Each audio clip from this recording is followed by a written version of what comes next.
Welcome to the Fresh Start Show, sponsored by 911 Restoration, the Fresh Start Company.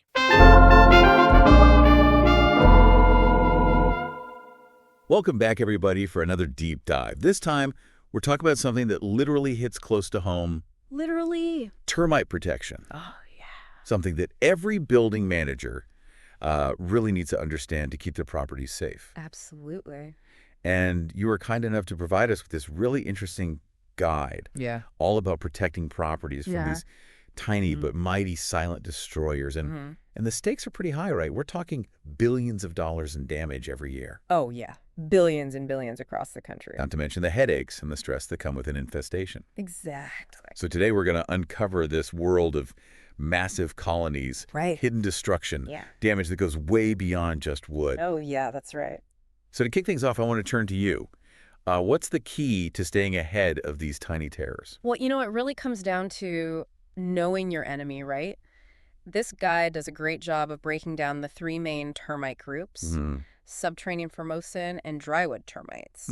And each one has its own, unique habits and ways of destroying things. Yeah, and tendencies for the type of damage that they do. Absolutely. So let's break it down like a building inspection. Okay. Give us this rundown on these different termite groups and what makes them such a threat to our listeners' properties. Let's start with, I guess, the most common one, subterranean termites. Okay. These guys are the ultimate infiltrators. They live in the soil and they build these elaborate tunnels to get up into buildings called mud tubes to reach the wood. And what's scary is they work 24/7. Oh, wow. Constantly munching away at the structural integrity of a building. And they never clock out. Never clock out. No, they're always working. That's a scary thought for our listener, Oh, yeah. Dealing with multiple properties, that constant worry. You got to think about them all the time. So basically they're like tiny construction workers with a destructive twist. With a very destructive twist, yeah. I'm already getting anxious just thinking about them quietly wreaking havoc beneath the surface. It's definitely not a comforting thought. So we've got subterranean, and it gets worse. It does get worse. There's formosan termites. These are the big hitters of the termite world. I mean, these guys can form massive super colonies. Oh, wow. And what's even worse for building managers is they don't just munch on wood. They can actually chew through stuff like PVC pipes. What? And electrical insulation. No. So you can imagine the kind of The damage is disruptions and the repair costs. the safety hazards. All of it. I mean, faulty wiring, leaking pipes. Yeah. It's enough to make any building manager, just break out in a cold sweat. Yeah, it's a nightmare scenario. So we got the widespread threat of subterranean. We've got the super colony builders, the formosan termites. Right. What's a third type we need to worry about? The third one is drywood termites. And these guys, while they might not be as widespread as subterranean termites, they can still cause a lot of damage. And the guide really stresses how much they love furniture. They don't even need to be in contact with the soil to survive. Interesting. Which means they can infest anything from structural timbers to, those antique chairs you might have in a lobby. So they're like the picky eaters of the termite world. It's a good way to put it, yeah. Going for the finer things. Yeah, they have very refined tastes. But for our listener, that means they could be brought in, through deliveries or even hiding in older furniture. Absolutely. Already present in the building. So like a ticking time bomb. A hidden threat. Yeah. If you don't know they're there, it could be a big problem. So we've got our three suspects. The relentless subterranean, the super colony, forming formosan, and the furniture-loving drywood termites. Right. Knowing they're out there is one thing. Yeah. But how can our listener, as a busy building manager, actually spot these silent destroyers before it's too late? Well, early detection is key. Okay. And this guide gives us a really helpful checklist of signs that you might have termites.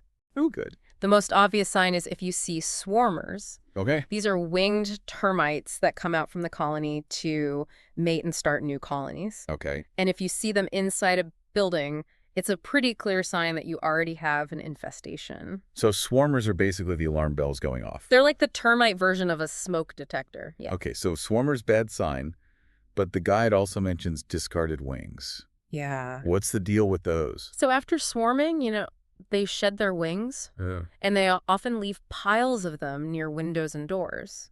So even if you don't see the swarmers themselves, you might find a bunch of discarded wings. Okay. Which is a pretty strong indicator that you might have some unwanted guests. So 2 red flags to watch out for swarmers and discarded wings. That's right. What other clues should building managers be on the lookout for? Well, the most direct evidence is going to be damaged wood.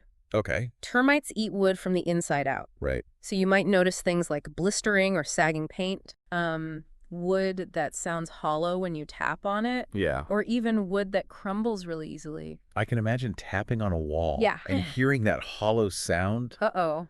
Talk about unsettling. Yeah, it definitely sends shivers down your spine. You might even see those mud tubes we talked about. Yeah. Snaking along the foundation or the walls. Right. Remember those subterranean termites and their construction skills? Oh, yeah, they're little highways. Yeah, they're using those tubes to go back and forth between their nest and their food source. It's almost impressive in a disturbing kind of way. Yeah, it's like A tiny, intricate network of destruction. a tiny, intricate network of destruction. It is quite remarkable from, a biological perspective. But for building managers, Not so much. it's a sign that you need to take action immediately. Immediately. Absolutely. Early detection is key. Yeah. But I have to ask, with so many buildings to manage, so much going on, how can our listener realistically stay on top of all of these potential warning signs? That's a really good point. And, the guide really stresses the importance of regular inspections, and for a good reason. Okay. It's all about being proactive rather than reactive. Yeah. You don't want to wait until there's a huge problem to do something about it. Right. It's kind of like routine maintenance for your car, right? You don't wait for the engine to seize up before you get an oil change. Exactly. It's the same concept. So rather than waiting for, visible signs of an infestation, it's about incorporating regular inspections into your building management routine. Absolutely. But what does regular actually mean in this context? Well, it depends on a few things. Okay. The age of the buildings, the type of construction, Okay. the location, and whether there's been any termite activity in the area before. Right. And a good pest management professional can help you figure out the right schedule for your specific property. They're not invincible. They're not, no. With knowledge, vigilance, and a collaborative spirit, Mhm. building managers can effectively protect their properties and create a safe and comfortable environment for everyone. Absolutely. This deep dive has been incredibly insightful. It has. And I hope our listener, armed with this knowledge, feels empowered to tackle any termite challenges that come their way. I hope so too. Remember, early detection is key. Yes. Don't wait for the problem to escalate. Right. Stay vigilant, stay proactive, and don't hesitate to call in the experts when needed. Couldn't agree more. Thanks for joining us on this deep dive into the world of termite protection. It's been a pleasure. Until next time, stay curious and stay termite-free. Stay termite free. The Fresh Start Show have been sponsored by 911 Restoration, the Fresh Start Company,